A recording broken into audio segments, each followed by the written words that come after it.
Alhamdulillah wassalatu wassalamu ala rasulillah Muhammad bin Abdullah wa ala alihi wa sahabatihi wa man wala, amma ba'd. Ndugu zangu Waislamu na wale ndugu ambao bado hawajabahatika kuwa Waislamu, mwanzo kabisa tunamshukuru Mwenyezi Mungu ambaye ametuumba sisi wanadamu akatufanya wema na waovu, kapatikana Waislamu na Wakristo, kapatikana dini mbalimbali. Kisha tunamshukuru Mwenyezi Mungu yule ambaye ameumba majini akajalia wema na waovu, kwa sababu waovu wakipatikana mapasta watapata kazi ya kukemea katika sehemu za makanisa. Wasingepatikana hiyo kazi hawana, wanaonekana kwenye kanisa hawana kazi. Sasa mada ya leo imesimamishwa ni mada, je, kuna majini au pepo wazuri na wabaya? Sasa hili ni swali ambalo wachungaji wameliweka kwa sababu hawajui. Sasa sisi tumekuja kuwafundisha kwamba majini kweli wapo, wema na wabaya tunawafundisha leo. Lakini kabla hatujaanza kuwafundisha, nataka tuangalie mwanzo neno jini ni neno ambalo lina maana gani. Hili neno ambalo halina asili ya Kiswahili, neno jini. Neno hili lina asili ya neno la Kiarabu. Lakini ukilisikia neno jini, Waarabu wanasema mastatara, ni kitu kilichofichika. Ndio maana ya jini, ambacho hakionekani. Na ndio maana hata kwenye mwanandani, mtoto ambaye yuko kwenye tumbo la mamake bado hajaeleweka, anaitwa aljanin Kiarabu, kwa maana kilichofichika bado hakijaeleweka. Hii ndio maana ya jini. Sasa jini ni kiumbe kwa sababu Allah subhanahu wa ta'ala ameumba mbingu na ardhi, na akaumba vyote vilivyo ndani ya mbingu na ardhi. Yeye peke yake ndiye ameumba. Kwa hivyo jini ni kiumbe kimeumbwa na Mwenyezi Mungu, na sisi ni viumbe tumeumbwa na Mwenyezi Mungu. Sasa twende tukaangalie hawa majini wameumbwa kwa namna gani mwanzo, kisha tuangalie, je, wanaweza kuwa waovu na wanaweza kuwa wabaya? Msomaji, naam. Qur'ani 55 anzia aya yake ya 14. 55:14 inasema. Inasemaje? Kwa jina la Mwenyezi Mungu mwingi wa rehema mwenye kurehemu. Endelea. Amemuumba mtu kwa udongo wa ufinyanzi utoao sauti. Tulia. Mwenyezi Mungu anasema amemuumba mtu kwa udongo wa ufinyanzi ambao huu unatoa sauti. Mwanadamu kaumbwa kwa udongo. Endelea 15. Kama vyombo vya udongo. Na akaumba majini. Na Mwenyezi Mungu huyo akaumba majini kwa ulimi wa moto. Waliumba kwa ulimi wa moto. Unaposikia ulimi wa moto, wakati moto unawaka, unaona ule moto mwisho wake ni kama unatembea kama ulimi, kwa maana ile miale ya moto ndio ambayo ameumbiwa majini. Kwa hivyo Mwenyezi Mungu ndiye aliyeumba majini kwa miale ya moto. Mfano huo Mwenyezi Mungu anasema katika sura nyingine, sura ya 15 aya yake ya 27, anasemaje? Kwa jina la Mwenyezi Mungu mwingi wa rehema mwenye kurehemu. Ndio. Sura ya 15 aya yake 27 kwa wale wanaoandika. Inasemaje mwalimu? Inasema, na majini tuliwaumba kabla ya mwanadamu. Majini wameumbwa kwa sababu mwanadamu ni kiumbe cha mwisho katika viumbe vya Mwenyezi Mungu. Endelea. Tuliwaumba majini kabla kwa moto. Wameumba kwa moto wa upepo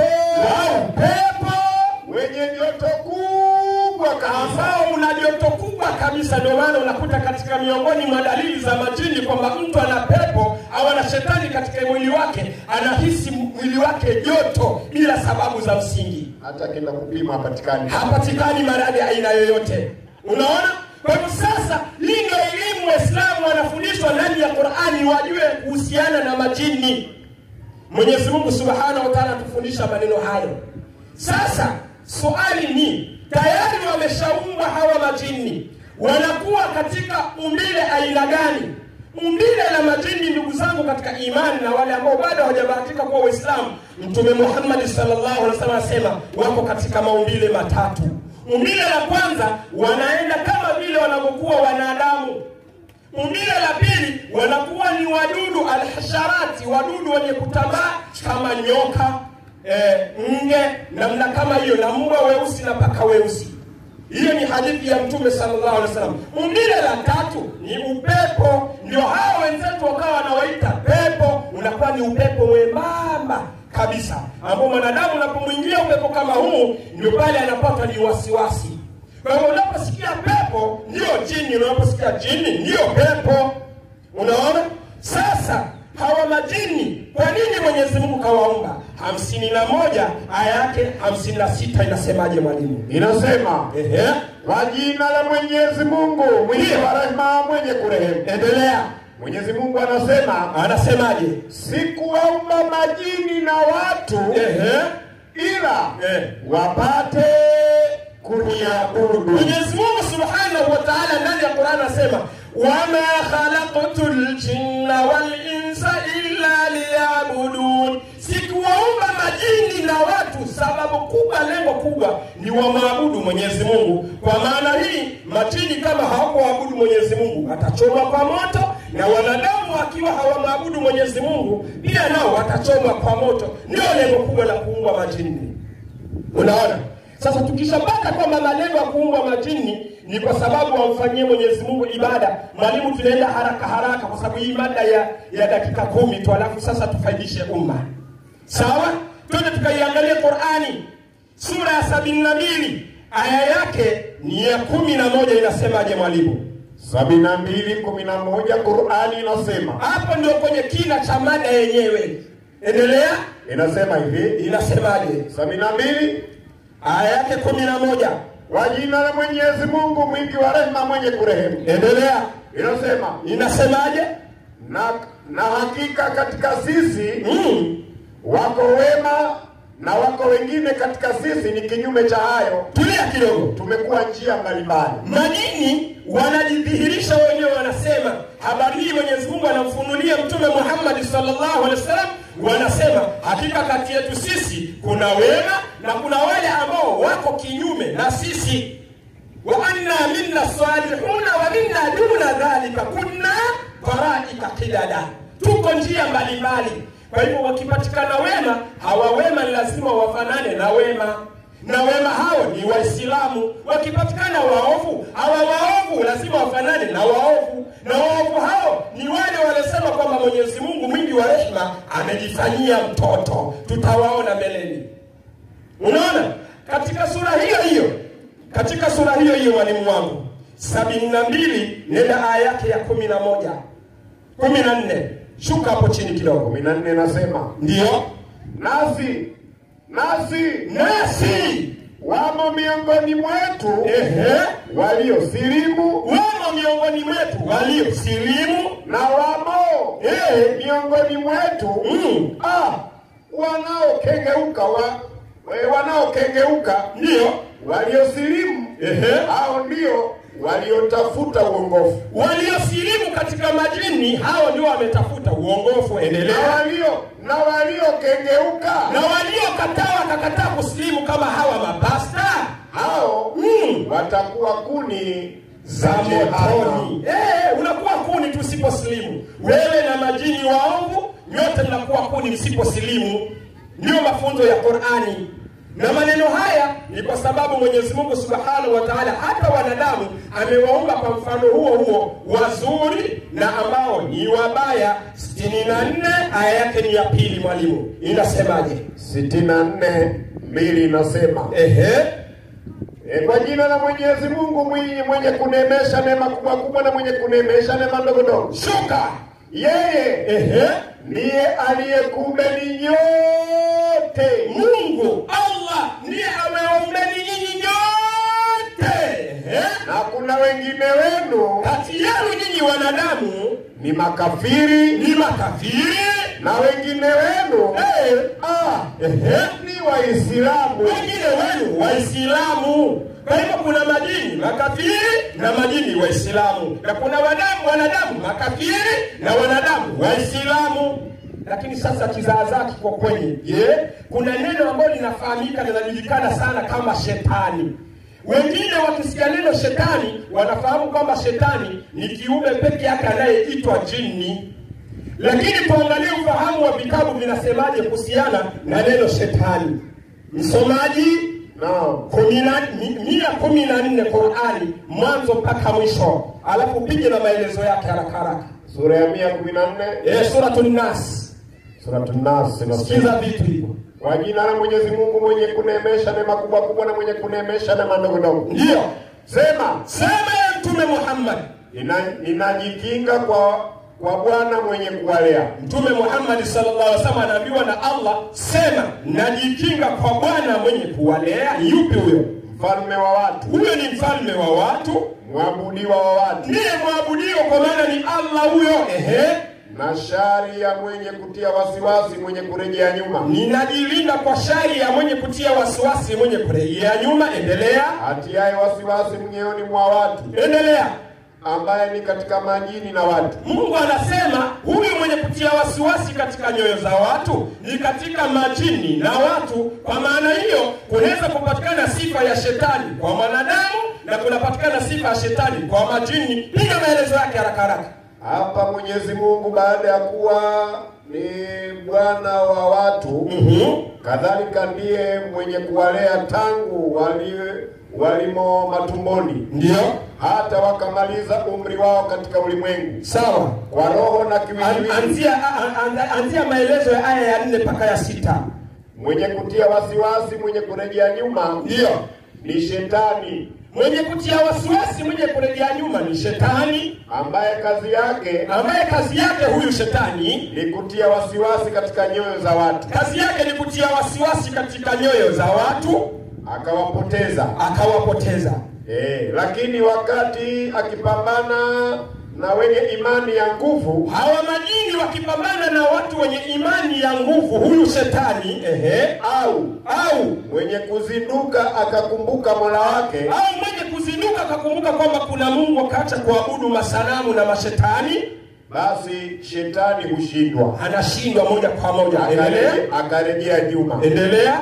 Katika lugha ya Kiarabu, ndio kila muovu hufaa kuitwa sheitani. Kwa lugha ya Kiarabu kila muovu anafaa kuitwa shetani. Ni sawa alikuwa katika majini, awe katika majini, au wanadamu, ama katika wanadamu, au nyama, ama awe katika mnyama. Na shetani wa kibinadamu ndio huwa muovu zaidi.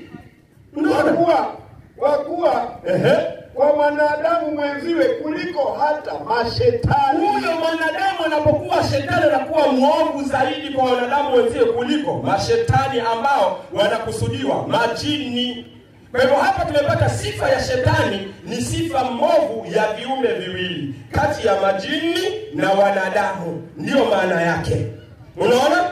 Sasa twende tukaangalie hawa ambao huitwa makafiri kwa kuwa ni mashetani. Qur'ani imetuambia kwamba wale katika makafiri ndani ya mashetani, ndani ya majini ndio huitwa nini? Huitwa mashetani. Sasa hawa lazima wawe na mfumo mmoja. Tuangalie hawa mashetani wanakuwa vipi. Katika Qur'ani Mwenyezi Mungu anasema katika sura ya 2 aya yake ni ya 34. Twende tukampate huyu shetani ambaye ni kafiri. 2:34. Ndio. Inasemaje? Haraka haraka mwalimu. Kwa jina la Mwenyezi Mungu mwingi wa rehema mwenye kurehemu. 2:34 Qur'ani inasema hivi. Ndio. Na wakumbushe watu habari hii. Mungu anamwambia Mtume Muhammad sallallahu alaihi wasallam, wakumbushe watu habari hii. Tulipowaambia malaika, msujudieni Adam. Yaani, mwadhimisheni kwa ile elimu yake aliyopewa. Endelea. Wakamsujudia wote isipokuwa Ibilisi akakataa. Kumsujudia Adam. Na akajivuna. Hukumu. Na huyo Ibilisi kutokea hapo alikuwa katika makafiri. Ndio. Ila huyo Ibilisi shetani. Ndio. Alichanganyika tu na malaika, lakini yeye si malaika. Huyu Ibilisi shetani alichanganyika tu na malaika, lakini yeye si malaika. Alikuwa nani? 18 aya yake ni ngapi mwalimu? 50. Haraka. Walikuwa nani? Wakisema Ibilisi ni katika malaika wale waasi. Subutu. Hayo ni maneno ya uongo. Maneno ya uongo haya. Malaika waasi. Haraka mwalimu. 18:50. Inasemaje? Inasema hivi. Inasemaje mwalimu haraka? Naenda haraka. Inasema nakumbukeni tulipowaambia malaika msujudieni Adam. Kumbukeni tulipowaambia malaika msujudieni Adam. Hiki ni kisa kirefu akihitaji hizi dakika. Basi wakamsujudia Adam isipokuwa nani? Ibilisi. Yeye huyu Ibilisi ambaye ni shetani ni miongoni mwa majini. Sio malaika. Endelea. Na akajivuna huyu shetani Ibilisi. Sasa Ibilisi akajivuna amri ya Mola wake. Je, akakataa kutii amri ya Mwenyezi Mungu. Mnamfanya yeye. Mungu anawauliza, je, mnamfanya yeye na kizazi chake kama marafiki zenu badala yangu mimi Mwenyezi Mungu? Hali wao ni maadui zenu. Wakifika hapa wanasema kwamba majini hawana kizazi. Walawi ngapi mwalimu? 17:7. 17:7 Walawi. Haraka. 17:7. Mambo ya Walawi. Inasema twende kuangalia. Dakika 10 nyingi. Nyingi hizo. Wala hawatatoa tena. Wala hawatatoa tena. Nini? Sadaka zao. Kwa wale jina nani? Majini. Hawatatoa tena sadaka zao kwa majini. Kwa nini? Majini ambao walikuwa wakiwafuata kufanyaje? Na kufanya nao uasherati. Nini? Na kufanya nao uasherati. Kumbe hawa walikuwa wanafuata majini kufanya nao uasherati, kwa maana wanazini nao. Hiyo ni kitabu cha Walawi. Na maana wanajinsia au majini. Ndio maana yake. Twende haraka mwalimu, dakika zilizobakia. Sasa lazima tuangalie, tumepata kwamba katika majini kuna makafiri na Waislamu. Je, hii Biblia inaamini maneno haya ama ni maneno yetu sisi tu? Tumesema maneno hayo Wakorinto wa pili mwalimu 11:14. Haraka. Wakorinto wa pili 11:14. Walimwamini Yesu hao. Inasema wakawa Waislamu kwa sababu Yesu alikuwa Muislamu. Wala si ajabu. Maana shetani mwenyewe hujigeuza. Paulo anaeleza huko. Maana shetani mwenyewe hujigeuza awe mfano wa malaika wa nuru. Basi ndio si neno kubwa watumishi wake nao wakajigeuza wawe watumishi wa haki. Hawa husema kwamba wako na Roho Mtakatifu. Roho Mtakatifu ni malaika, hawashukie hawa, wamekosa mtu wa kuwashukia. Malaika Jibril. Kumbe ni shetani anajigeuza kuwa malaika wa nuru, anawadanganya. Akifika pale anasema ana Roho Mtakatifu. Urongo. Anakuja nifanye ni malaika. Hata nifanye malaika. Kumbe ni jini. Wakasema shetani ni malaika aliasi. Endelea mwalimu. Endelea. Maana shetani mwenyewe hujigeuza awe mfano wa malaika wa nuru. Ndio. Basi si neno kubwa watumishi wake nao wakajigeuza wawe watumishi wa haki. Na mwisho wao utakuwa sawa na kazi yao. Unaona maneno hayo? Kwa hivyo mwisho wa mashetani utakuwa sawa na wachungaji wao. Sasa wachungaji wanapatikana msikitini ama kanisani Waislamu. Takbir! Ndio maana yake. Kwa hivyo na maana wale wanajigeuza kuwa malaika wa nuru ni mashetani, na wachungaji wao pia wanakuwa hivyo. Unaona bana? Sasa twende tukaangalie kitabu cha Marko 3:11 mwalimu. Haraka. Marko ndio 3:11. Na pepo wachafu kila walipomuona walianguka chini. Wakasemaje? Wakalia sana wakisemaje? Wewe ndiwe mwana wa Mungu. Tulia. pepo wachafu walimuona Yesu walianguka pugu, wakasema wewe ni mwana wa Mungu. Anayesema wewe ni mwana wa Mungu Muislamu, Mkristo. Waislamu wanaokubali kwamba Yesu ni mwana wa Mungu, Waislamu wa Kristo. Kwa maana hiyo hii aya inasema kwamba Wakristo wana pepo gani? Wachafu. Na pia pepo wachafu hao wanakubali kwamba Yesu ni mwana wa Mungu. Unaona? Ndio maana yake. Taratibu tu mwalimu, kwa sababu dakika zibakia kidogo lakini tunaenda nazo. Lakini wanaoamini Mwenyezi Mungu walisemaje katika kitabu cha Yakobo? Yakobo 2:19. Yakobo 2:19 mwalimu. Waraka wa Yakobo. Ndio. 2:19.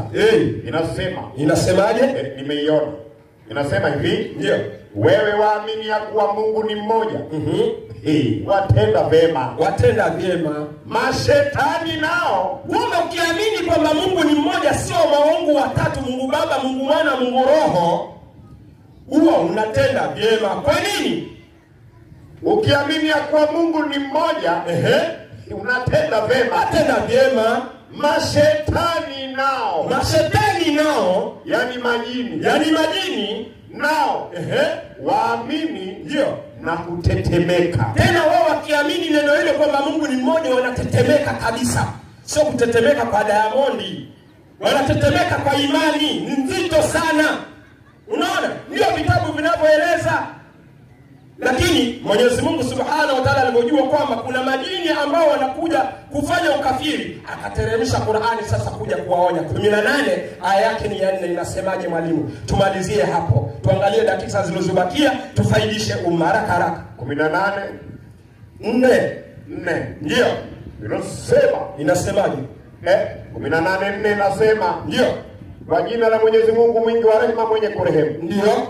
Na kiwaonye, Qur'ani hii iwaonye, na kiwaonye, ndio, wale wanaosema, wanasemaje? Mwenyezi Mungu ana mtoto. Kinawaonya hawa na majini wenzao ambao wanakubali Mungu ana mtoto. Ndio Qur'ani ikaja kwa kazi hiyo. Na sisi tunaibainisha Qur'ani katika sehemu kama hiyo. Waislamu takbir. Sasa hawa mabwana, imani zao pakubwa wanapokuwa kule makanisani, huwafundisha watu wao kwamba majini ni wa Waislamu. Wanawafundisha. Kumbe vitabu vimeongea. Taratibu zote ziko ndani ya vitabu. Wanafundisha imani potofu. Lakini Mwenyezi Mungu Subhanahu wa Ta'ala akasema ndani ya Qur'ani, anawatahadharisha ummati Muhammad watahadharishwa na shetani. Anasema nini? Katika suratul Fatir, Mwenyezi Mungu Subhanahu wa Ta'ala anasema katika aya yake ya 6 mwalimu. Suratul Fatir. Aya ya 6. Suratul Fatir aya 6. Ndio. Ngoja niangalie ni sura ya ngapi. Haraka. Inasema. Ndio. 48 mwalimu. Sura 48. Ndio. Ndio. Ya. Naam, nilikuwa naenda 38. Inasemaje? Suratul Fatir 48. Ndio. Aya yake ya ngapi? Aya yake ya 6. Aya ya 6. Inasema hivi. Inasemaje?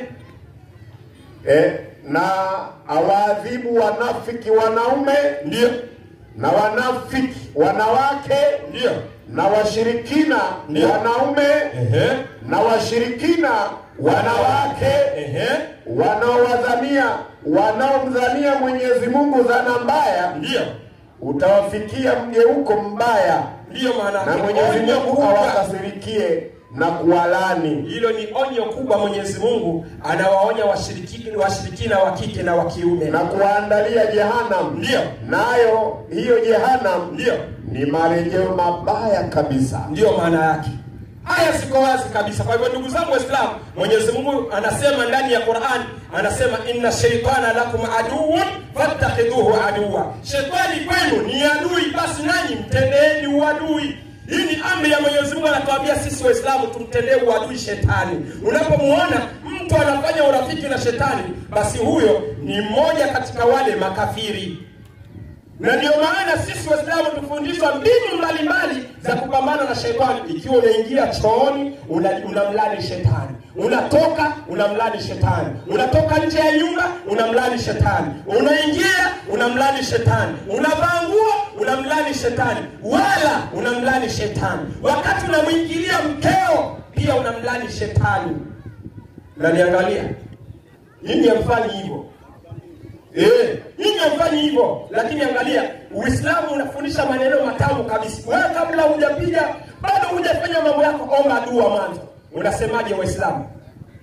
Bismillah, Allahumma jannibna shaytan wa jannib ash-shaytan mimma razaqtana. Mwenyezi Mungu, tuepushie shetani katika tendo hili na umuepushe shetani kwa kile ambacho tutaruzukiwa. Kikitoka kila hakifuatwi na shetani. Raha si raha Waislamu. Sasa kama kweli hakuna maombi kama hayo, ndio maana mashetani wanawachezea kila wakati.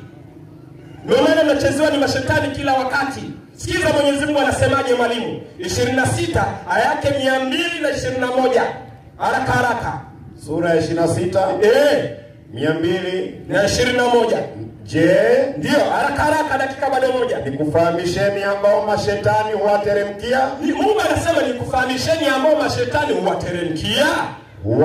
Huteremka katika kila mzushi mwenye madhambi. Kila mzushi mwenye madhambi anateremkiwa na shetani. Na muda umekwisha. Haya. Takbir. Allahu Akbar. Tamu. Inshallah. Naam. Hapo uadilifu tu. Wembe ni ule ule. Nafikiri Sheikh amezungumza ya kuyazungumza, hayahitaji maneno mengi kutoka kwa chairman. Hayahitaji commentaries zozote kwa sababu yameyasema yako wazi kabisa. Sasa nampa chairman wewe jina nani? Umar kweli wewe? Umar bado. Akai kabisa au sio jamani? Hili jina langu nirejeshe mwenyewe. Wewe Omar, mimi Umar. Sawa Umar Kanado, tuacha mimi Umar huko. Maana kwa Kiarabu hakuna ho. Sasa hii huko kanisa sio na wasiwasi ya Simba hii. Nampa yeye na yeye aweze kutuletea mwalimu wake huko kutoka Kiambu inshallah. Sawa alaykum.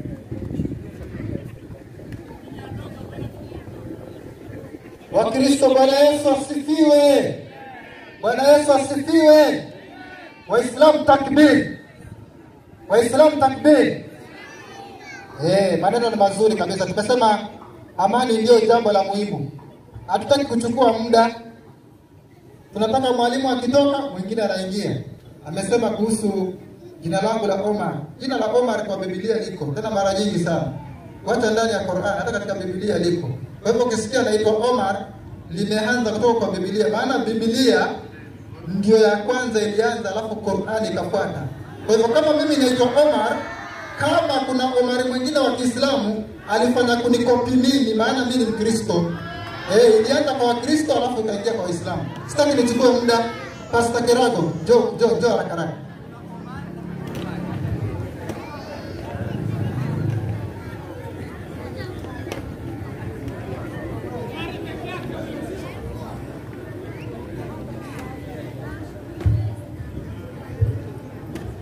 Bwana Yesu asifiwe. Bwana Yesu asifiwe. Nashukuru sana kwa sababu ya mwalimu Ustadhi Omar. Ustadhi Omar amefundisha ya kwamba majini ni mashetani. Mumesikia yule anajisikia? Bwana Yesu asifiwe. Majini ni nini? Ni mashetani, sawa Kwa hivyo amefundisha vizuri sana. Na mimi nataka watu kama hawa, nataka watu wa kuzunguka. Sasa kama majini ni mashetani, sisi tunaambiwaje na Bwana kwanza na Bwana Yesu? Wakorintho wa kwanza 10:20. Kwanza tunaanza, mada imeanza. Wakorintho wa kwanza. Tunaonywa nini sisi kama majini ni mashetani? tunaonywa sisi, manake akafundisha mwenyewe kwamba majini ni mashetani. Mimi sina shida, hata mimi nakubali. Tunaonywaje? Twende. Sivyo. Lakini vitu vile wavitoavyo sadaka, wavitoa kwa mashetani. Wanavitoa kwa mashetani, kwa hivyo wanavitoa kwa majini. Twende. Wala si kwa Mungu. Wala hapo hakuna Mungu. Nami sipendi nyinyi kushirikiana na mashetani. Tulia. Sisi wa Kristo tumeonywa kabisa, hakuna ushirika na mashetani ama na majini, hakuna. Hiyo tumekatazwa kwanza. Aya aliyotoa hapa kitabu cha Lawi 17:7. Twende. 17:7. Akasema hapa, unaona, ngoja tuone, je, Mungu alikubali? Je, Mungu alifurahia? Hapo kwenda 17:7 Walawi. Inasema, twende. Wala hawatatoa tena sadaka zao. Unaona, hapa ni Mungu anakataza. Anasema kama mlikuwa mnatoa sadaka kwa majini, hamtatoa tena, kwa sababu hakuna ushirika kati ya watu wa Mungu na majini. Twende. Hawatatoa sadaka zao kwa wale majini, twende, ambao wafuata ili wafanye uasherati nao. Twende. Sheria hii itakuwa sheria ya milele kwao. Yaani hakuna ushirikiano na majini, itakuwa ni sheria ya milele kwao. 18 hapo. Tapo hapo. 7:8.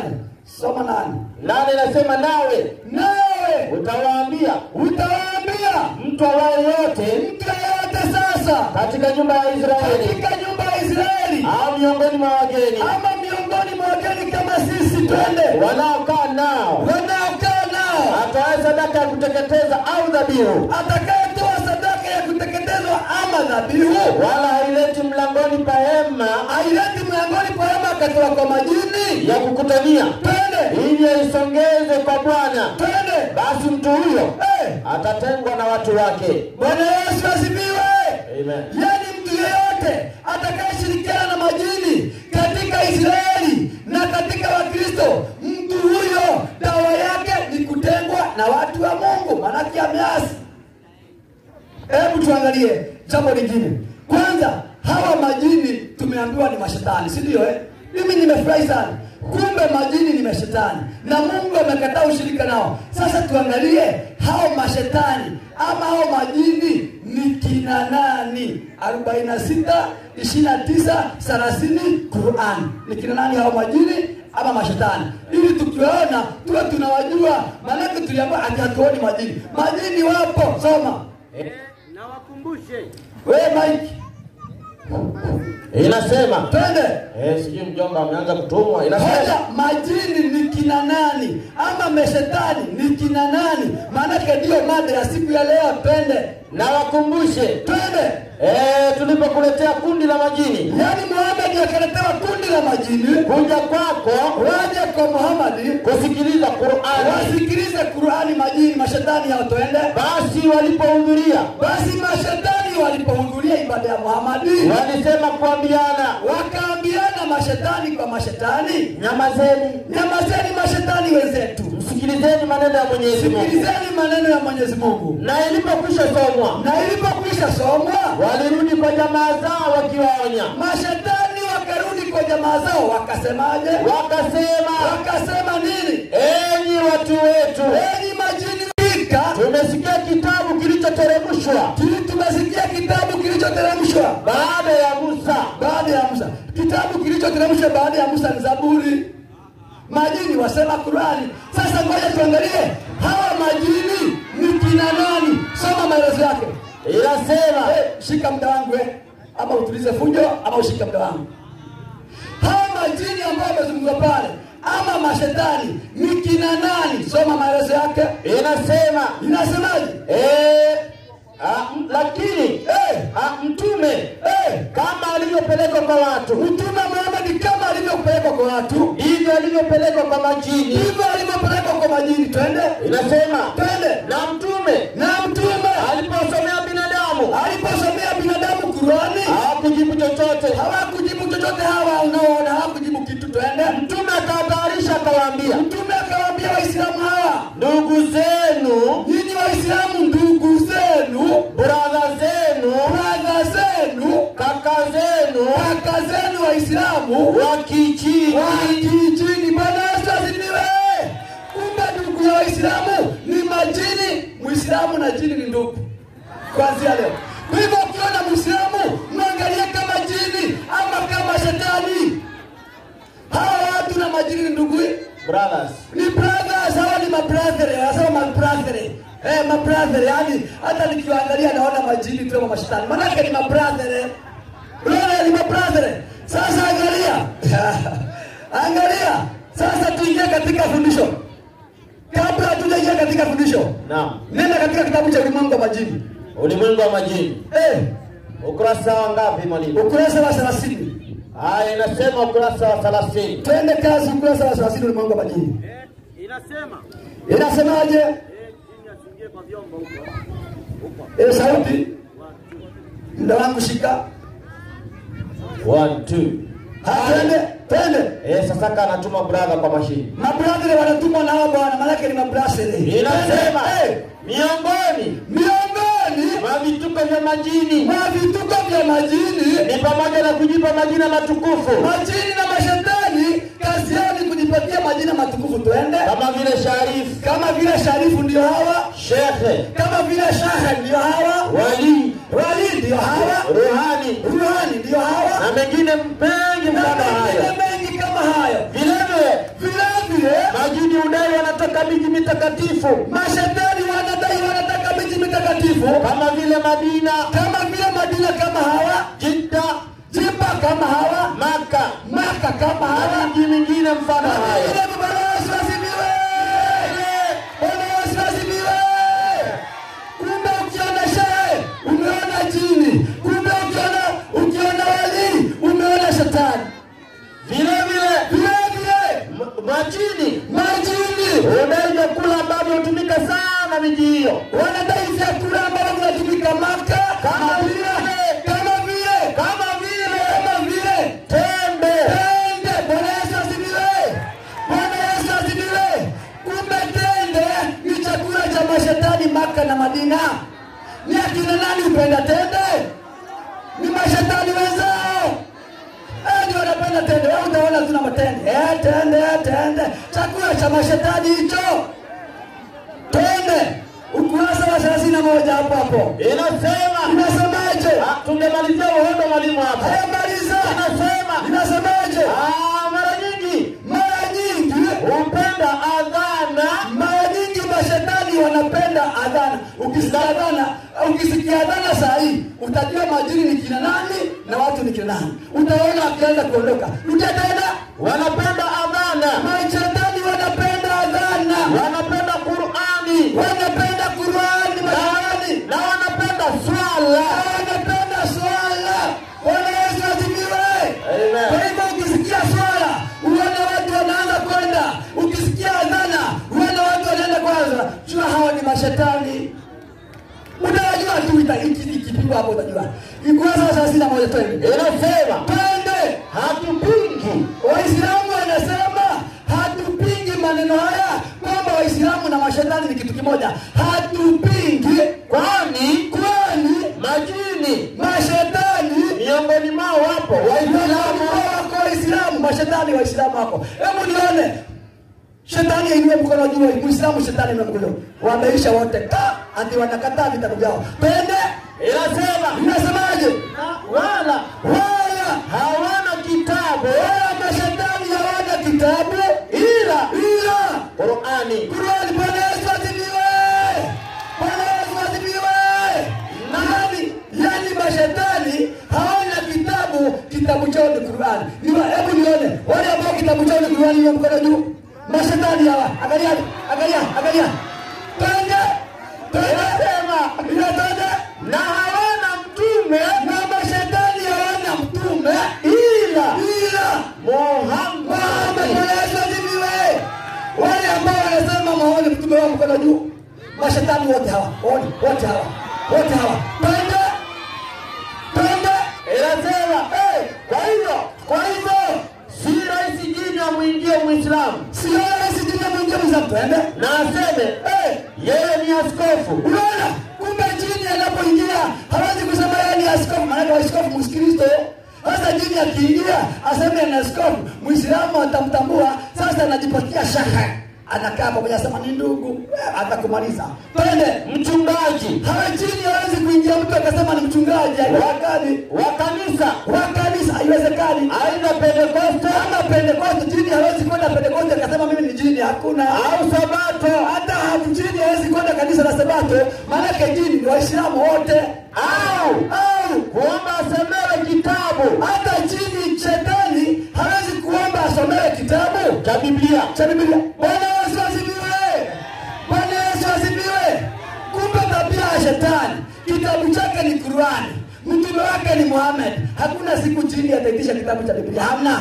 Au kuanza na haleluya, ama jini hawezi sema haleluya. Bwana Yesu asifiwe. Badala ya haleluya shetani asemaje? Asalamu alaykum. Shetani huyo mtaona tu, si watakuja, si mtaona. Wapendwa, hebu tuangalie kitu hapa. Kitu kingine tuangalie. Hebu tutufundishe. Naam. Huyu shetani kwanza alitoka wapi? Kitabu cha Ezekiel 28. Hawa hawajui. Hawa na habari. Wanasema ni ndugu, wakati anawamaliza. Mnenaji wa kwanza huyu wa pili akija hapa atawaambia huko msikitini jini anafanyaga biashara gani. Hata mtaambiwa tu. Twende kazi. 28 ngapi? 14 twende. Inasemaje? Wewe ulikuwa kerubi mwenye kutiwa mafuta. Hapa anazungumzia malaika aliyekuwa mzuri. Twende. Nami nilikuweka hata Mungu anasema alimweka huyu malaika hata ukawa juu ya mlima mtakatifu wa Mungu. Akawa juu ya mlima mtakatifu wa Mungu. Tunatembea huko na huko. Malaika huyu alikuwa anatembea huko na huko kati ya mawe ya moto. Ulikuwa mkamilifu. Anasema malaika huyu alikuwa mkamilifu katika njia zako. Tangu siku ile malaika huyu alipoumbwa. Hata uovu, lakini uovu ulipoonekana ndani yako. Kwa wingi wa uchuzi wako. Twende. Watu walikujaza udhalimu. Twende, tulia kwanza. Hapa Biblia inatupatia kisa cha malaika aliyeumbwa na Mwenyezi Mungu. Alikuwa malaika mzuri. Alipokuwa malaika mzuri, uovu ukaonekana katikati yake. Uovu ukaonekana ndani yake. Wakati malaika huyu alipojiinua akataka kuabudiwa akiwa mbinguni, akajifanya Mungu, Mungu akakasirika. Ufunuo 12:7. Ufunuo, kitabu ni cha Ufunuo. Malaika akiwa mbinguni akataka kuabudiwa, akajifanya yeye ni mkubwa kuliko Mungu, akasahau ameumbwa, akajiinua, uovu ukaingia mbinguni. Twende 12:7 Ufunuo. Haya inasemaje? Kulikuwa na vita mbinguni. Kukatokea vita mbinguni. Mikaeli na malaika zake wakapigana na yule joka. Na yule shetani. Yule joka naye akapigana nao. Pamoja na malaika zake. Nao hawakushinda. Yule joka na malaika zake hawakushinda vita mbinguni. Wala mahali papa kuonekana tena mbinguni. Yule joka akatupwa katika dunia. Yule joka mkubwa. Nyoka wa zamani. Yule wa zamani. Anaitwa Ibilisi na Shetani. Bwana Yesu asifiwe sana. Huyu alikuwa ni malaika. Alipoasi mbinguni, Mwenyezi Mungu akamfukuza. Alipomfukuza, akashuka na theluthi tatu ya malaika aliyowashawishi waache kumwabudu Mungu, wamwabudu. Wakashuka wote. Waliposhuka wote, wakaja hapa duniani. Hawa ndio tunasema majini ama mapepo. Hawa sasa. Na ukijua ni hao, kitabu cha Yuda 1:6. Yuda 1:6. Nini kilifanyika baada ya kushuka duniani? Inasema Yuda 1:6. Twende. Na malaika wasioilinda enzi yao wenyewe. Lakini wakayaacha makao yao. Waliacha makao yao mbinguni. Yaliyowahusu kule mbinguni. Katika vifungo. Mungu amewaweka katika vifungo vya milele chini ya giza. Kwa hukumu ya siku ile kuu. Kuona malaika wameasi mbinguni, baada ya kuasi wakashuka chini. Hapa ndipo tunazungumzia mashetani ama majini baada ya kuasi mbinguni. Sasa angalia, walipokuja kuasi mbinguni wakashuka chini. Yesu alipokuja wakamwangalia Yesu hawa mapepo sasa majini waliposhuka wakaangalia Yesu wakaona huyu, ngoja tumfuate huyu Yesu, kama Yesu atatukubali ni sawa. Dakika 10. Kitabu cha Marko 3:11 mahali amesoma sasa. Inasema na pepo wachafu. Hawa majini walikuja kwa Yesu. Bado dakika 10.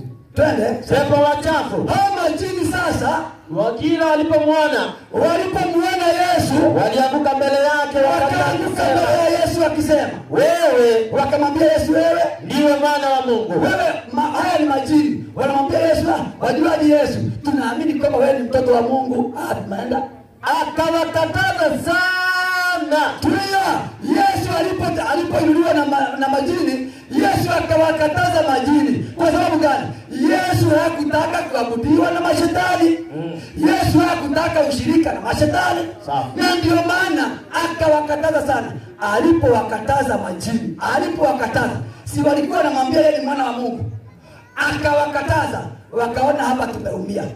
Yesu ametukataa, Ukristo umetukataa, tutakwenda wapi? 72:1 Qur'an. Wakaenda kutafuta mtume wao. Yesu ashawakataa. Yesu amewakataa majini, akakataa mashetani, akasema nyinyi japokuwa mnanifanya mnanipenda, nyinyi hamunitukuzi na sitaki kuwa na ushirikiano na majini na mashetani. Kwa hivyo walipoambiwa wakageuka, walipogeuka wakaenda wakagojea mpaka mtume wao aje. Wakafanyaje? Sema, twende. Imefunuliwa kwangu ya kwa kundi moja la majini. Angalia, majini wale ambao Yesu amewakataa, baada ya kumuita mwana wa Mungu akamwambia, mimi siwezi kutukuzwa na majini, siwezi kushirikiana na majini. Yesu akawakataza. Yesu alipowakataza wakaona wameumia. Walipoumia, Nabii Muhammad akaja, wakaenda kwa Muhammad. Twende.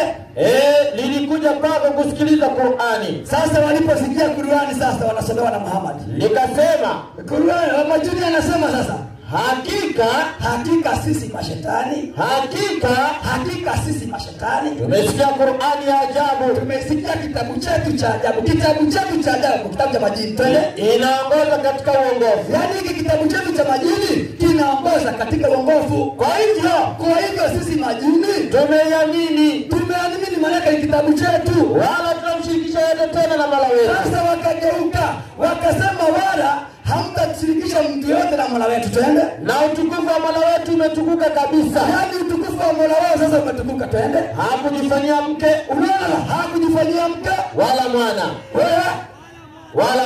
Tulia. Unaona majini kule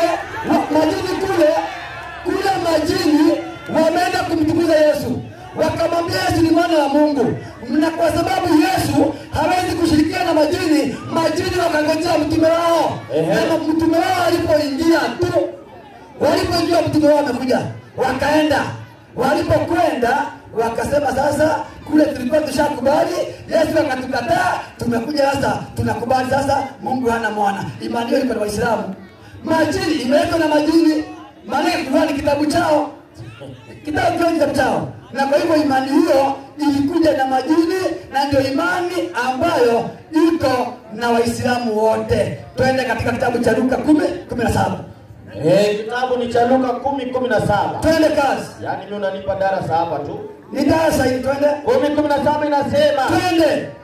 Ndipo wale 70 waliporudi kwa furaha wakisema, Bwana Yesu, hata pepo wanatutii kwa jina lako.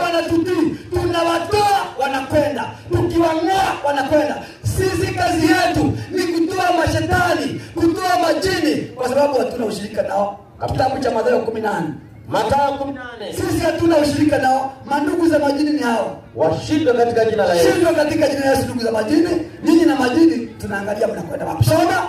Inasema, twende. Pozeni wagonjwa. Tunaambiwa na Bwana Yesu, pozeni wagonjwa. Fufueni wafu. Takaseni wenye ukoma. Toeni pepo. Toeni majini. Hiyo ndio kazi tulipewa, kufukuza majini. Sisi jini hatukaribishi. Mmepata bure, tumepata bure. Toeni bure. wangapi tuwatoe mapambo ya majini? Maana wote majini hawa tuwatoe nini? Tuangushe chini. Hawa wanasomea Qur'an. Tuangushe. Hawatolei. Tuangushe watakosa mada. Tuendelee. Twende kazi. Haya, swali tunauliza. Hawa majini. Naam. Baada ya hapo, hawa majini baada ya hapo wataenda wapi? 628 Qur'ani. Majini na ndugu zao Waislamu wote walioko hapa watakwenda wapi? Twende. Inasema, Twende. na wakumbushe siku atakapokusanya wote, awaambie wote ni Waislamu wanaume, Waislamu wanawake, pamoja na majini ndugu zao, maana ni ndugu zao, pamoja na majini ndugu zao. Atawakusanya wote, atawaambiaje? Atawaambiaje? enyi makundi ya majini, na mashetani nyinyi nyote, hakika mmechukua wafuasi wengi katika wanadamu, na marafiki wao katika wanadamu, na marafiki ya majini katika wanadamu ni hawa jamaa. wakawagombania wasema, Mola wetu ulinufaishana sisi na wao. Yaani sisi majini na Waislamu tulikuwa ndugu, tukanufaishana msikitini, ati tunaswali, ati adhana tunakwenda, tunafunga, alafu wanasomeana rukia. twende Basi Mungu atasema moto ni makazi yenu. Bwana Yesu asifiwe. Waislamu wote na majini wote motoni, hakuna atakayeingia mbinguni. Akiwa na imani hii, hakuna atakayeingia mbinguni. Jambo lingine, twende katika kitabu cha Ulimwengu wa Majini.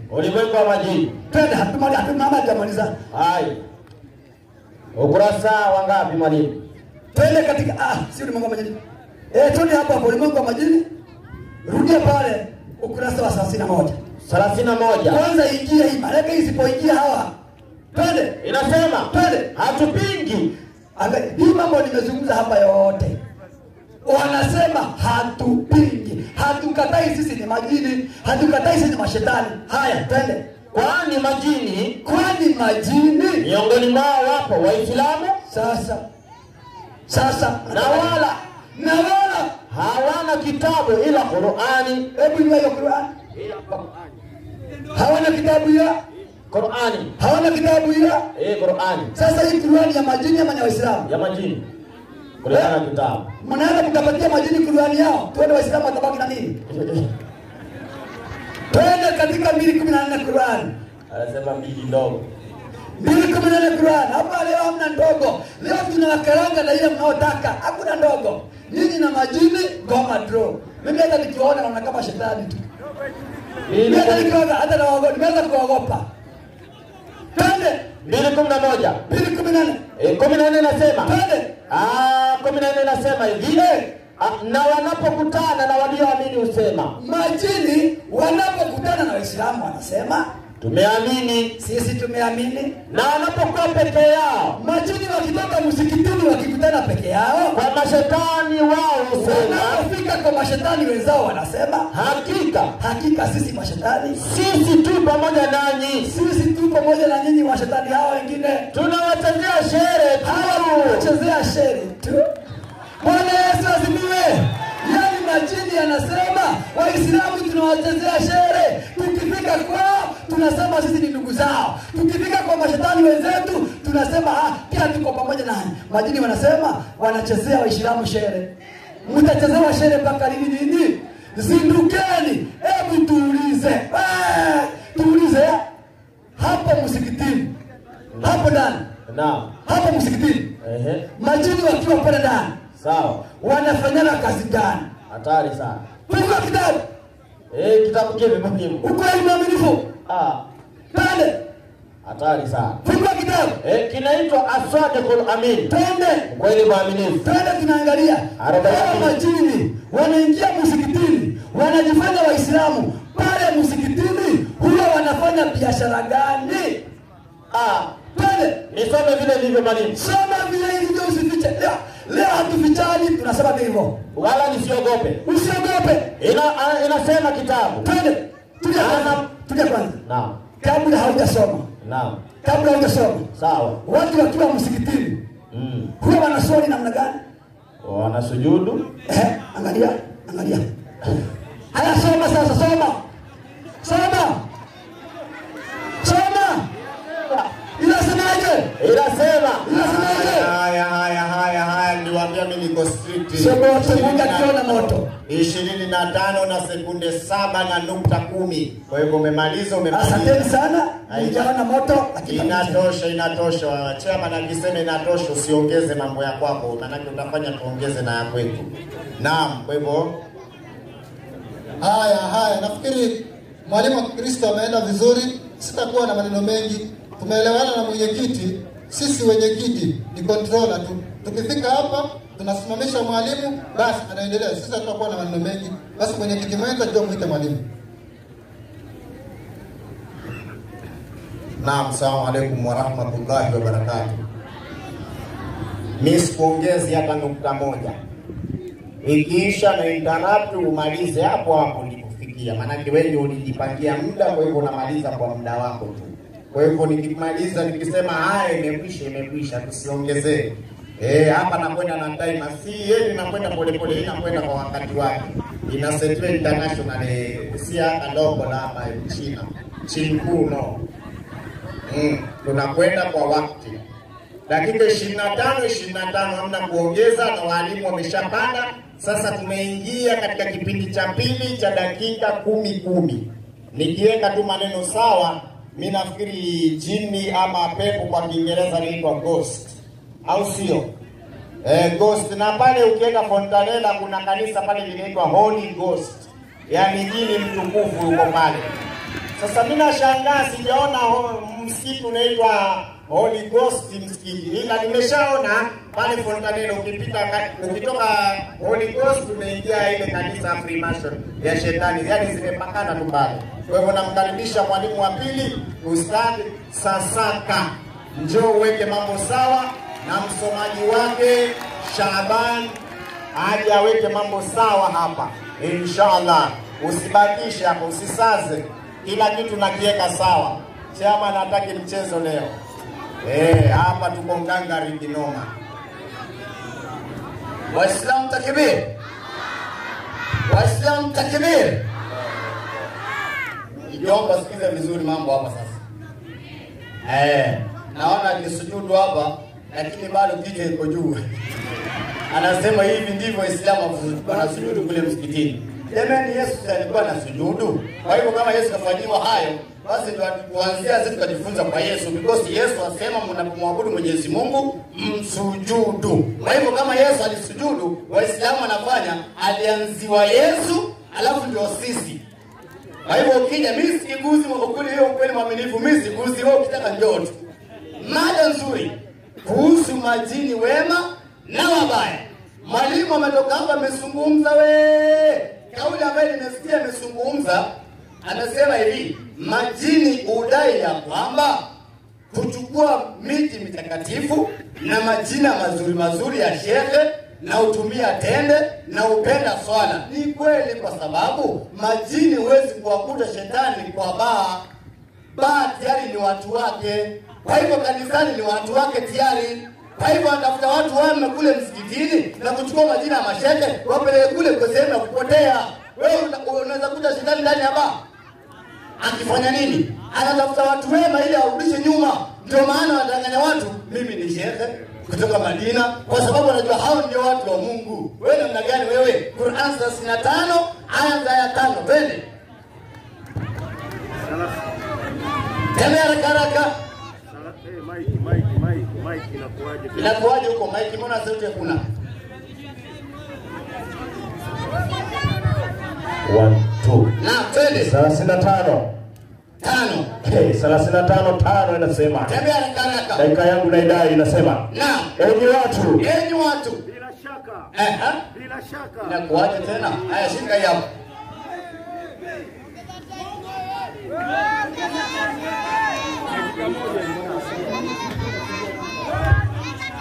Haya, 1 2. Sawa. Haya, muda hujaanza bado. Haya. Anza upya. Haya, sawa. Aya twende sasa Inasema ndio, enyi watu bila shaka ndio ahadi ya Mwenyezi Mungu ni haki. Asante. Basi yasikudanganyeni maisha ya dunia, wala yule mdanganyifu mkubwa Ibilisi Asante. asikudanganyeni juu ya Mwenyezi Mungu. Ndio. Kwa yakini shetani ni adui yenu, basi fanyeni wadui, basi nyinyi wafanyeni wadui. Kwa hivyo msimtii shetani.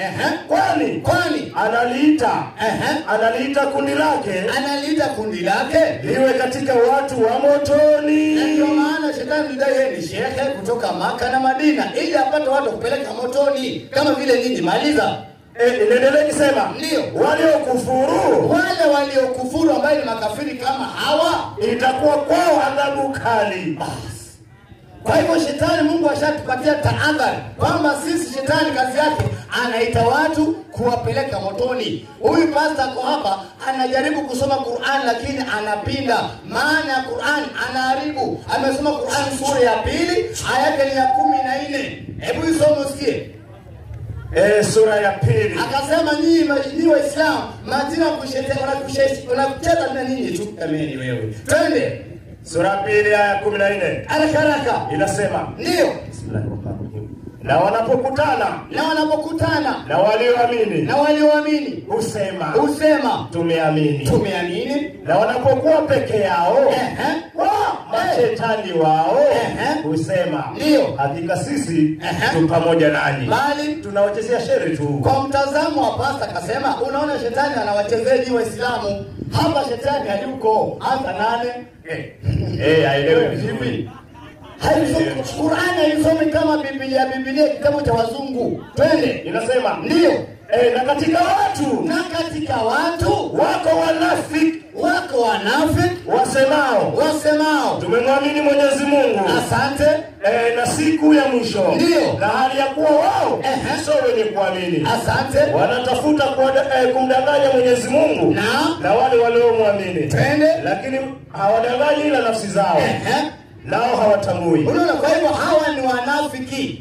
Wakija kwenda lazima tumeamini, wakienda kule kwa mashetani wao because binadamu anapokufuru anaitwa shetani. Jina ikufuru anaitwa shetani. Kwa hivyo hapa Ibilisi hayuko, ni mwanadamu ambaye ni mnafiki. Qur'ani isomwe namna hiyo wewe ushindwe.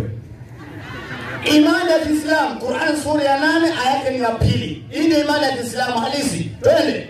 Sura ni ya 8 aya yake ni ya 2. Aya yake ni ya 2. Tembea haraka. Inasema inasema bismillahirrahmanirrahim. Hakika wanaamini kweli kweli. Ni wale ambao anapotajwa Mwenyezi Mungu ndio nyoyo zao hujaa hofu. Asante. Na anaposomewa aya zake ndio huwazidishia imani. Ndio hawana wanamtegemea Mola wao tu basi. Ndio hawana kuamini mizimu, hatuamini mizimu wala pango wala shetani wala makaburi. Hii ndio imani ya Kiislamu. Sasa alipokuja hapa akasema jameni, majina walisikia Qur'ani wakaiamini. Hata Yesu alipokuwa hapa alihubiri wakamwamini. Kitabu cha Marko. Niangalia. Kitabu cha Marko 10:17. Marko 10:17. 10. Walimkubali mashetani. Twende 10:17 inasema. Hapo ndio 10:17 ndio ataelewa. Inasema ndio hata alipokuwa akitoka kwenda njiani mtu mmoja akaja mbio, ndio akampigia magoti akamuuliza. 10:17 kitabu cha Luka. Ageuzi haraka. Luka 10:17 inasema ndio ndipo wale 70 waliporudi kwa Yesu kwa furaha wakasemaje? Bwana hata pepo hata mashetani wanatutii kwa jina lako. Maana ukishatii ushakubali kufuata. Akamwambia nilimuona shetani akianguka kutoka mbinguni kama umeme. 6:70 Yohana. Hiyo 6:70. Sasa sikia, mwanafunzi wa Yesu mmoja alikuwa ni nani? Twende. Inasema katika wanafunzi 12 sikia moja alikuwa ni nani? Tembea. Mwanafunzi wa Yesu bila. Yesu akajibu. Akawajibu. Je, mimi Yesu sikuwachagua ninyi 12 na mmoja wenu ni nani? ni shetani. Allah. Takbir. Kumbe Yesu alikuwa na wanafunzi wake, moja alikuwa ni shetani. Hata Mungu wenu katika Biblia ako na jeshi ambaye ni majini. Waislamu nitoa msitoe. Nitoa msitoe. Kama kitabu cha Nyakati wa kwanza wewe 18:22 twende. Nyakati wa kwanza. Wa pili. Tembea karaka 18. Katika Mungu wa Kristo ndani ya Biblia ako na jeshi majini. Sasa nyinyi nani mpinge? Twende 18 22:18 22:18 ama 18:21 yote ile utakayopata.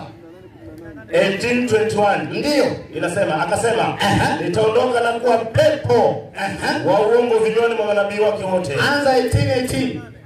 Inasema ndio 18:18. Mikaya akasema sikieni basi neno la Bwana. Na nimeona Bwana ameketi katika kiti chake cha enzi. Nimemuona Mungu amekaa katika kiti chake cha enzi. Na jeshi lake lote la mbinguni. Wamesimama mkono wake wa kuume na wa kushoto. Asante. Bwana akasema, Mungu akasema, ni nani atakayemdanganya Ahabu mfalme wa Israeli? Ndio. Ili akwera Ramothi Gileadi akaanguke?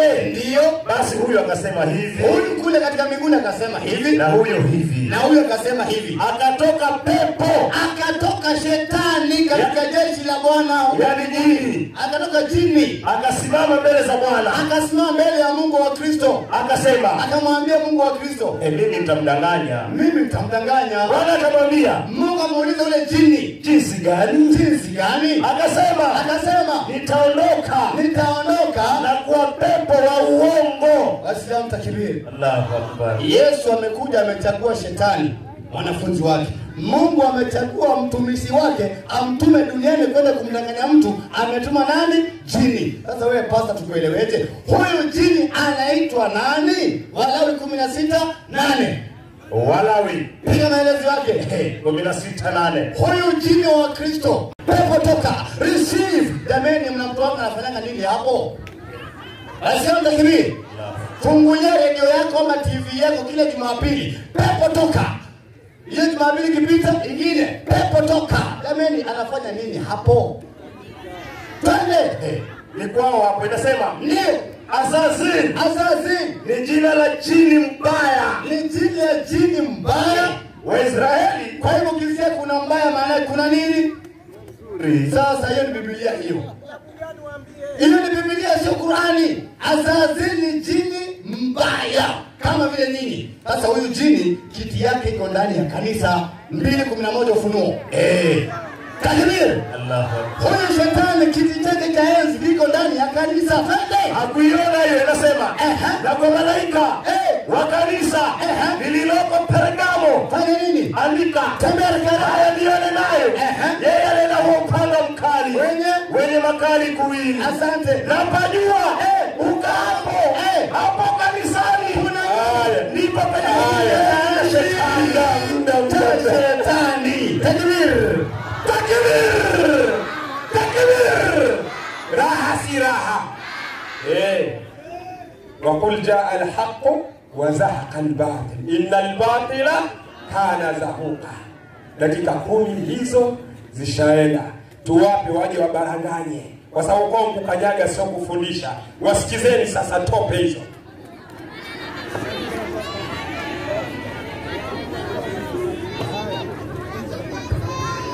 Haya. Bwana Yesu asifiwe. Bwana Yesu asifiwe. Haya, tumeelewana na mwenyekiti mwenza, hakuna kuongeza vitu. Wacha walimu wenyewe waje waongee. Maana tukianza mimi nikiongea na mwenyekiti akiongea tutapoteza muda. Wacha walimu wenyewe wakija waongee. Mimi sitaki kuchukua muda. Haya, haraka. Pastor David, ingia. Haraka.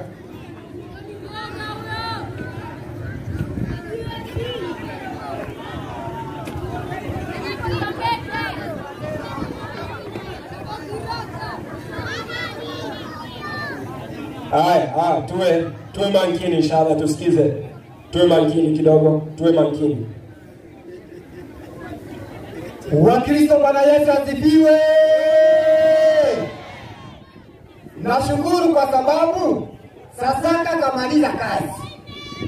Nashukuru kwa sababu Sasaka kamaliza kazi.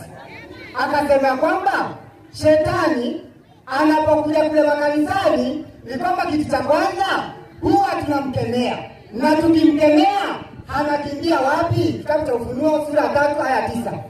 Ufunuo 3:9. Ni kweli sisi wa Kristo tunamkemea kwa sababu Yesu katupatia mamlaka. Sasa tunapomkemea anaenda wapi?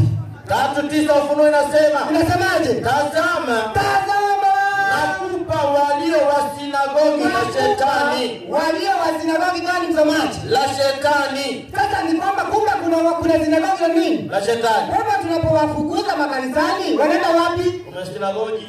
Sasa wanapoenda katika sinagogi wanafanya nini? Mkweli mwaminifu 42. Shughuli. Usikiza wanapoenda huko kila wanafanya. Inasemaje?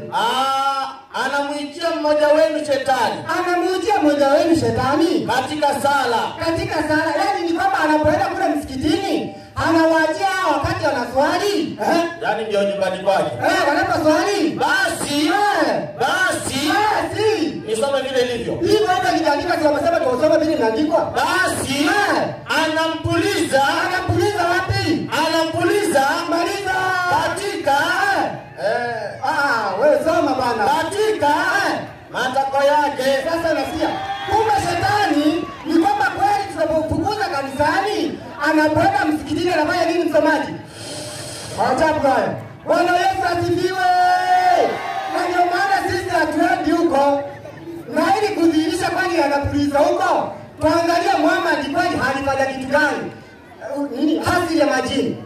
Sikiliza ni kwani huko. Sio sisi, bali mwenye vitu wamekubaliana kwamba tuende kwa maandiko. Na sisi tunaenda hivyo. Kitabu chao hiki. Sasa sikiliza, kwa sababu yuko hapa na kuuliza, sasa sikiliza. Nani wa kwanza alifanya kumleta shetani kama msikitini? Ni bahati mbaya. Sasa sikiliza, ni bahati mbaya kwamba Adam na Hawa hawakufanikiwa kufanya jitihada. Hawakufanikiwa kufanya jitihada zote za kumwezesha shetani. Ya kumwezesha shetani na wanawe kuomba msamaha kwa Mwenyezi Mungu na kwa Waislamu. Hadi shetani na wanawe ni kwamba Adam na mitume wengine hawakufanikiwa kwa wale waombe msamaha kwa Mwenyezi Mungu. Ni mtume Muhammad ndiye anakuja kwa shetani, ndiye akafanya nini? Aliyemsilimisha shetani. Akawa nani? Akawa Muislamu. Bwana Yesu asifiwe. Kama sisi tunapokataa kwa Waislamu ni kwa sababu shetani ni Muislamu. Sasa hawa wote ni ngoma moja. Na kwa sababu sasa shetani ni Muislamu, ndio maana Mungu anasema nini katika kitabu cha Qur'ani sura ya 6 aya 128?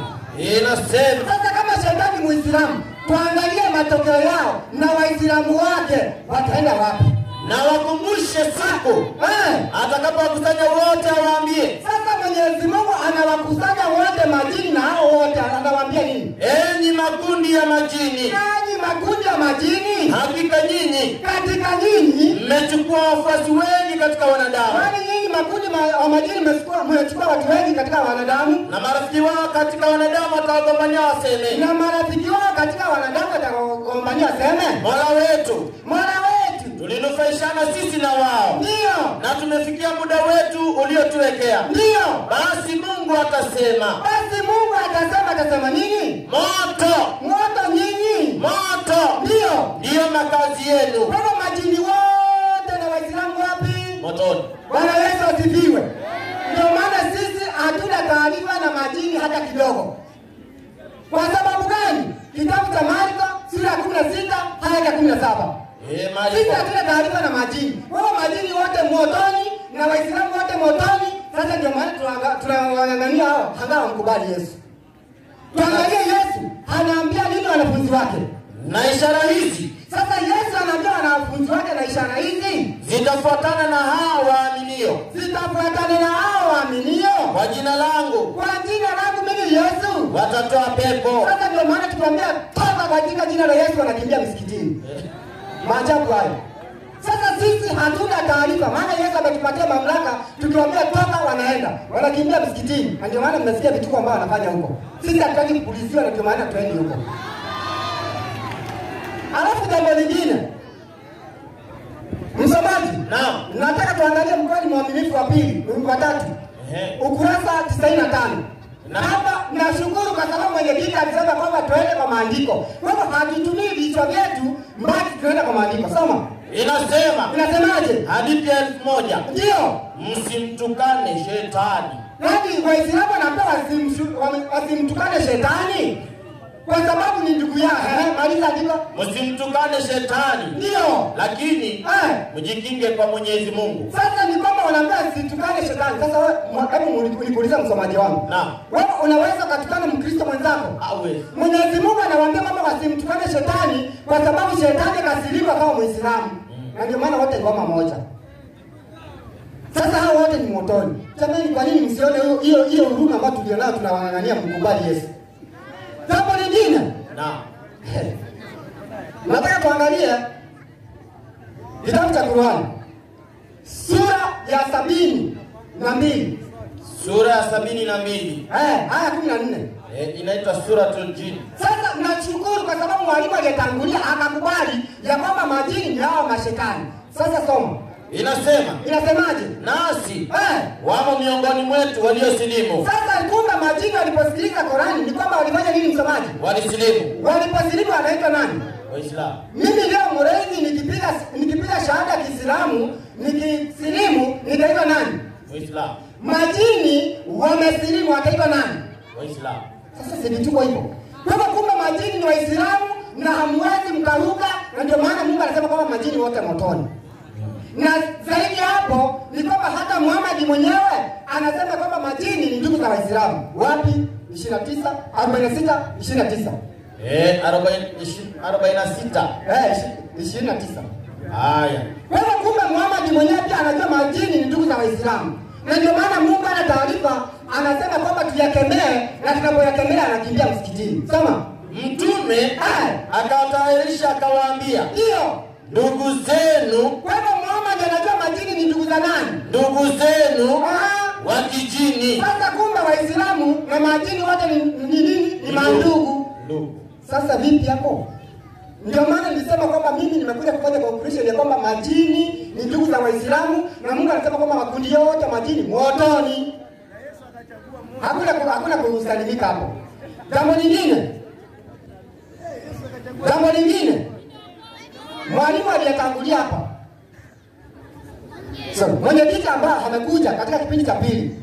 Sijui kama halielewa hii mada ama alikuwa anajaribu kubahatisha. Ni kwamba sisi kama Wakristo hakuna mahali tuna taarifa na majini wala mapepo, kwa sababu hakuna tofauti ya jini, hakuna tofauti ya mapepo. Wote ni ngoma moja. Na ndio maana ametoa andiko vizuri hata bila kusoma. Kitabu cha Mambo ya Walawi 17:7 imesema vizuri sana. Mwenyezi Mungu anasema kwamba hawatatoa sadaka zao kwa majini ambao hufanya uasherati nao. Sasa kumbe majini ni hao. Sasa majini ni kwamba Mungu hana taarifa nao, wanakimbia kwa Muhammad anawasilimisha, wanakuwa Waislamu.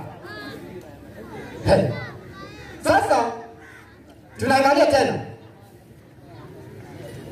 Tunaangalia ukurasa wa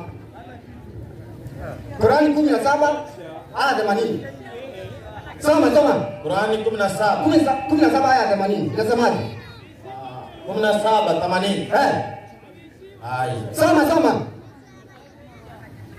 Inasema. Qur'ani 17:80. Haya. Nasema katika kuomba dua kwako. Ndio. Mola wangu. Niingize mwingizo mwema. Sasa sikiliza vituko hivyo. Kumbe baada ya kwamba wameingia kule ni kwamba hawana taarifa na nini. Sasa kile tunachokisema hapa, nataka msikilize hivyo. Kile ambacho tunakisema jameni ni kwamba mada ni kwamba kati kuna majini mazuri watakaingia peponi. Ni kwamba hakika tumeona kuanzia mwalimu wa kwanza, mwalimu wa pili, ni kwamba hakuna Mungu ana taarifa na majini, wote ni motoni. Sasa nimalizie na andiko hili la mwisho. Sawa. Alul Marjan. Ukurasa 96 hadithi namba 138. Soma. Inasemaje? Ukurasa wa 96. Muda wako umeisha.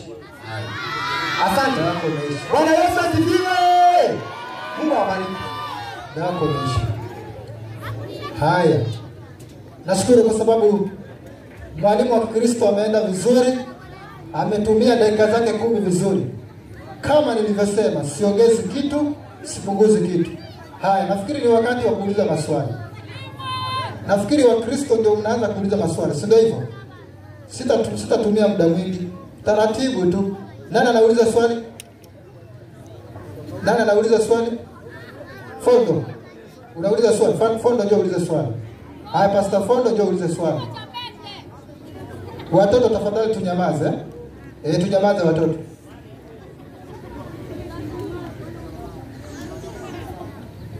Haya, asante sana. Wakristo, Bwana asifiwe.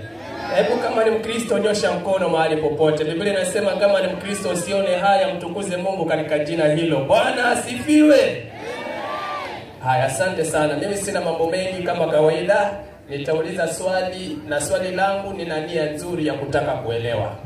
Qur'ani 49 aya yake ya 10. Haraka haraka mwalimu. 49 aya. Kuna hoja hapa zimewekwa hapa, sijui shetani kanisani, sijui nani mwanafunzi mmoja wa Yesu alikuwa shetani. Haya mambo tukipata muda tutayasawazisha vizuri. Mwalimu, twende vitu haraka. Inasema nini?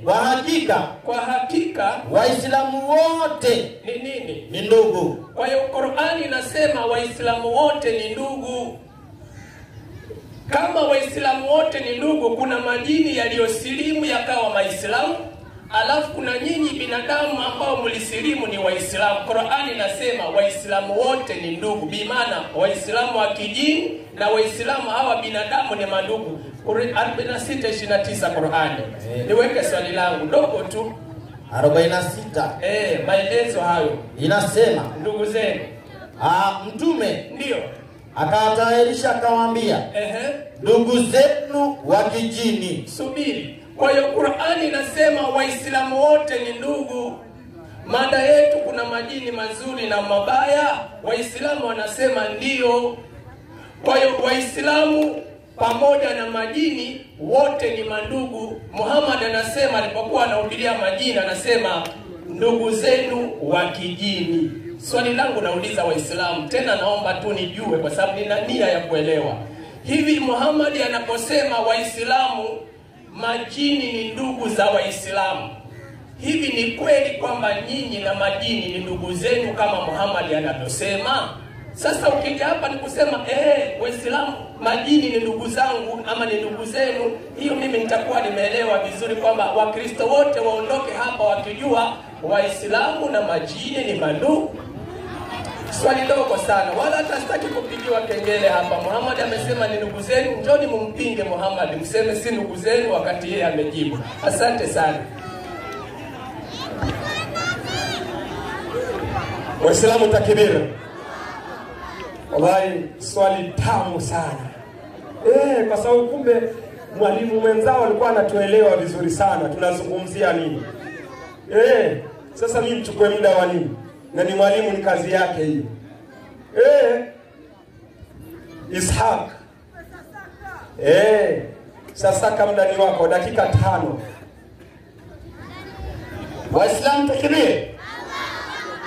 Mimi nafurahi kwa sababu Kiragu na Moreidhi ni watu kutoka bara, Kiswahili wanatusumbua. Lakini Fondo ameelewa topic kabisa. Takbir. Yaani Mombasa tungepata mapasta kama Fondo 10, Mombasa kanisa haingepatikana kabisa. Ni watu wa kuelewa. Mungu akubariki sana. Mleteni soda, nitalipa. Waislamu takbir. Ameelewa. Sasa kitu ambacho kinamchanganya, undugu unakuja vipi kwa Waislamu ni mandugu? Kwa kuwa pia mimi nina ndugu lakini si Waislamu. Sasa ule sio ndugu yangu because sio Muislamu.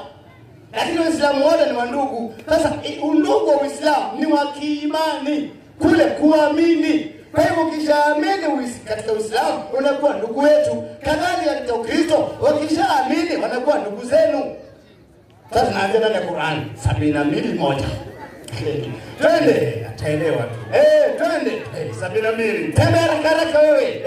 Sema ndio. 72:1 inasema, tembea haraka muda mfupi sana. Sema.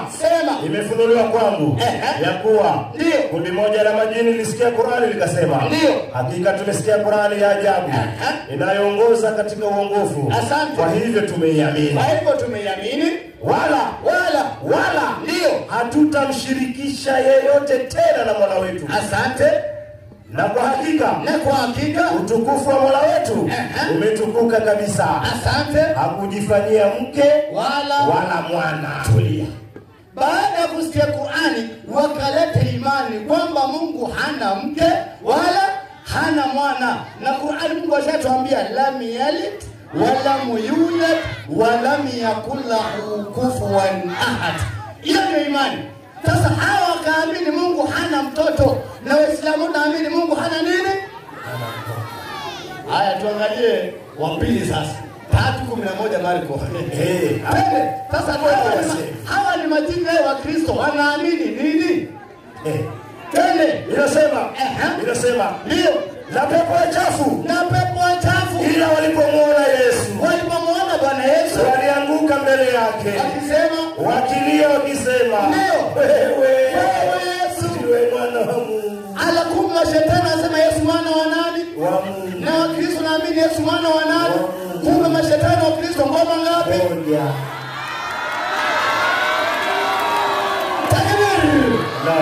Kumbe pia wao wana mandugu kule kanisani. Na ndugu mmoja ni huyu hapa Wakorintho wa kwanza 12:7. Bwana mkubwa huyo.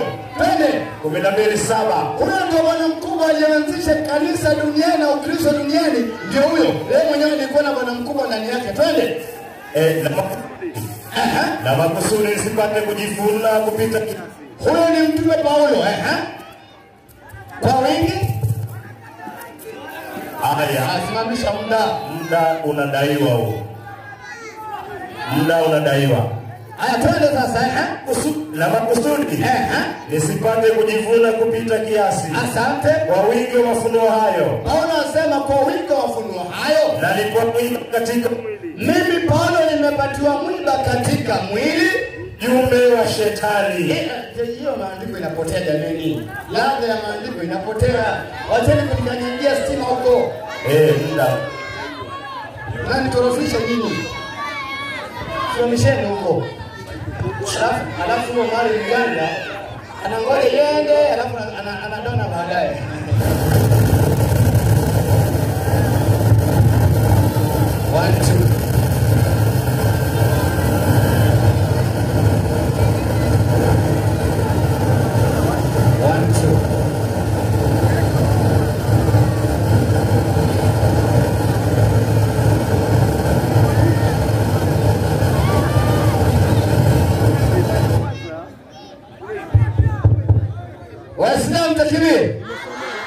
Waislamu takbir. Allahu Akbar. Huyo msione mjanja sana. Aya, naomba irudi andiko sasa. Hii ni hatari. Ndio. Mnawataja majini kumbe hamwezi. Inasema na makusudi msipate kujivuna kupita kiasi. Asante. Kwa wingi wa mafunuo hayo nalipewa mwiba katika mwili. Ni mjumbe wa shetani. Kumbe Paulo alikuwa ni mjumbe wa nani? Wa shetani. Na mwenye kuanzisha Ukristo duniani ni mtume Paulo, sio Yesu. Na alikuwa na shetani ndani yake, alikuwa ametumwa na shetani, na yeye mwenyewe alikuwa anatoa oda watu wafundishwe na shetani. Timotheo 1:4 tembea. Inasema 1:20. Ndio. Katika hao Paulo anasema katika hao wamo Himenayo, asante, na Iskanda ambao nimewapa shetani watu hao ili wafundishwe wasifanyaje, wasimtukane Mungu. Allah takbir. Allahu Akbar. Hiyo ni Paulo anatumia watu shetani wamfundisha tukane Mungu. Akasema hivi, Waislamu wakienda msikitini wanasujudu alafu wanapulizwa, tena akataja vile amekosa hekima na ni mwalimu mtu mzima. Akasema wanapulizwa kwenye matako. Maneno alizungumza huyu. Sasa mimi sikuhurumii ile 10 tayo. Ile 10. ile 10 Mathayo inasema ndio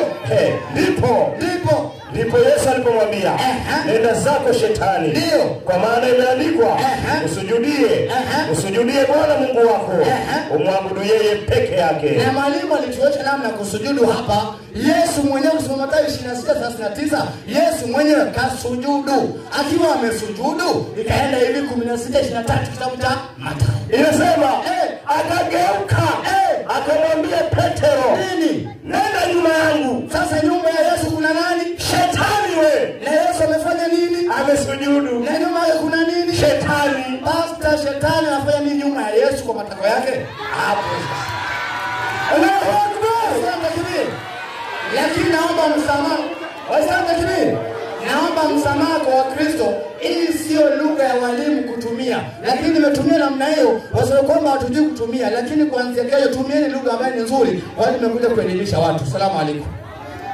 Waislamu takbir. Hatari. Shetani anaenda nyuma ya Yesu.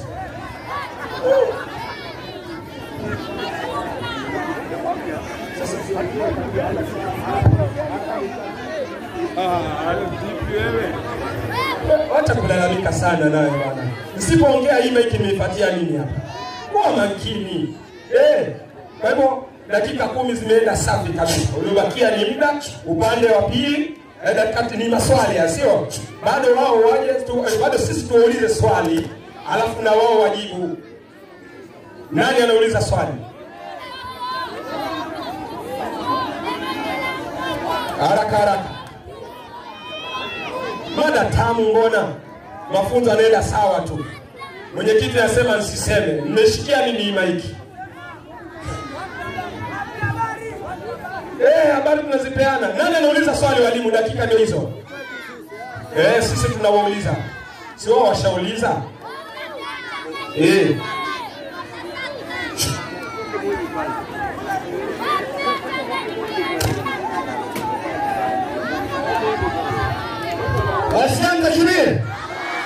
Waislamu takbir. Natumia dakika moja kuuliza, 2 natumia kwa mambo mengine ambayo ni muhimu. 22:3 kitabu cha Luka, twende. Tembea haraka wewe. Swali niulize ndio mambo mengine, muda wangu bado upo. Luka 22:3 inasema Shetani kamwingia nani? Shetani akamwingia Yuda. Shetani kamwingia Yuda aliyeitwa Iskariote. Na ile mmoja wa wale 12. Tulia sasa. Swali yangu nyepesi. Shetani akamwingia Yuda. Kwa imani ya Wakristo, Yesu kaekwa msalabani, Wakristo wakapata wokovu. Swali, Shetani wanampatia nafasi gani ndani ya kanisa kwa maana amewapatia Wakristo wokovu? Takbir. Nao hawa ni wajanja. Kanisa yao hawaeki msalaba. SDA hawaeki msalaba. Kama ni uongo njoo sema hapa. Alafu hapa mnaekea Wakristo msalaba ili muwachanganye. Hii ni uongo. Kama ni uongo pastor akija hapa aseme wanaeka. SDA hawaeki msalaba. Wanasema hiyo ni alama ya laana. Kama ni uongo njoo hapa kataa. Sasa nyinyi mnawadaa Wakristo wa Jumapili. Na imani unajua Wakristo wa Jumapili wanaenda motoni. Kwa hivyo Mkristo wa Jumapili usiwe na wasiwasi, karibu msikitini na kupenda. Wachana hapa bwana. Waislamu takbir. Nishauliza, Shetani anapatiwa nafasi gani ndani ya kanisa kwa maana amewapa Wakristo wokovu? Kama sio yeye, msalaba haingepatikana. Kwa maana Yuda kabla ya kuingia Shetani angemsaliti Bwana Yesu mpaka Shetani alipoingia, mishonari kafaulu, Fondo akapata wokovu. Shetani unamfukuzia nini kanisani na amekupa wokovu? Unafanya namna hii. Waislamu takbir. Dakika 2 hizo. Hebu kama wewe Muislamu weka namna hii mkono. Kama wewe Muislamu takbir. Waislamu takbir. Naomba Omari Fatia njoo hapa tafadhali. Omari. Hawa lugha hata wajui. Sio tukuonea. Korea. Mahali. Afsalima kanomia. Alhamdulillah. Simama hapo. Toa hiyo kofia yako hapo. Naomba kila Muislamu. Sasa ndio swali limesimamishwa hapa. Ana nafasi gani Shetani ambayo amepewa kwa Wakristo mpaka akawapa uokovu? Ndio swali ambalo liko kwa meza. Waislamu endeleeni hapo, mwalimu nafasi ni yako kukaribisha mwalimu mwingine kuja kujibu swali. Haya. 1 2 haya. Tunashukuru Sasaka ameuliza swali nzuri sana. Tumesema wenyekiti wasiongee, lakini naona mwenyekiti mwenza akiingia baada anaongea sasa, sijui na kwa nini. Haya, fanya hivi. Haya, fanya hivi. Nani anajibu? Fondo ndio mjibu. Anasema wa Jumapili na wa Jumamosi kuna tofauti. Sijui Sasaka amesema hapa Wahamadia ni makafiri. Sasaka mwenyewe kasema. Amesema Wahamadia ni makafiri. Wahamadia Waislamu sio Waislamu. Haya, ndio jibu. Asante sana. Wakristo, Bwana asifiwe. Bwana Yesu asifiwe. Jambo ambalo nafurahia sana kwa ndugu zetu Waislamu ni kwa sababu jambo la kwanza wamegundua hii mada haijawa vizuri kwao. Sasa mada ya leo si kifo cha Yesu. Mada ya kifo cha Yesu ilikuwepo hapa siku ya Jumamosi.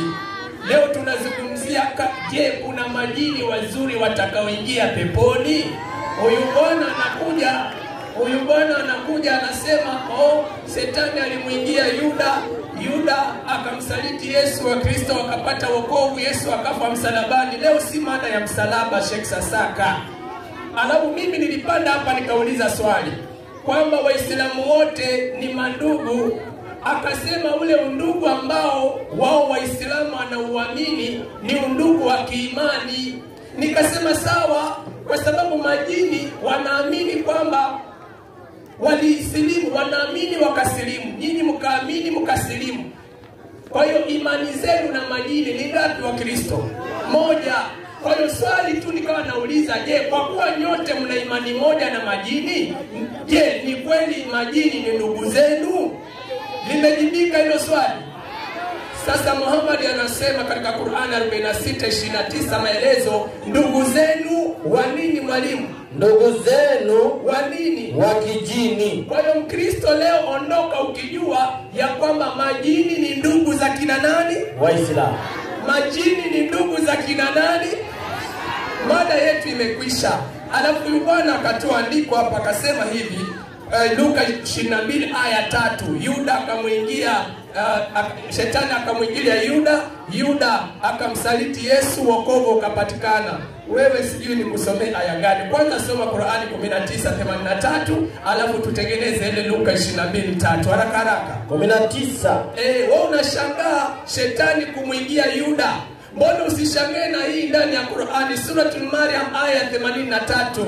Inasema hivi. Inasemaje mwalimu? 83 Ndio. Je, Allah anasema je, huoni kwamba mimi Allah tumewatuma mashetani? Allah anashirikiana na kina nani? Mashetani. Unaona? Mbona usishangae na hiyo? Allah anashirikiana na mashetani kufanya kazi. Sasa mashetani nyinyi mnawapa nafasi gani wakati Mungu wenu anafanya kazi na mashetani? Bwana asifiwe. Nani aliyesababisha kifo cha Yesu? Hivi ni Yuda kweli au Yuda alitumika tu kama chambo? 10:17 Yohana, soma hilo andiko, sikia nani alimuua Yesu. 10:17 kitabu cha Yohana.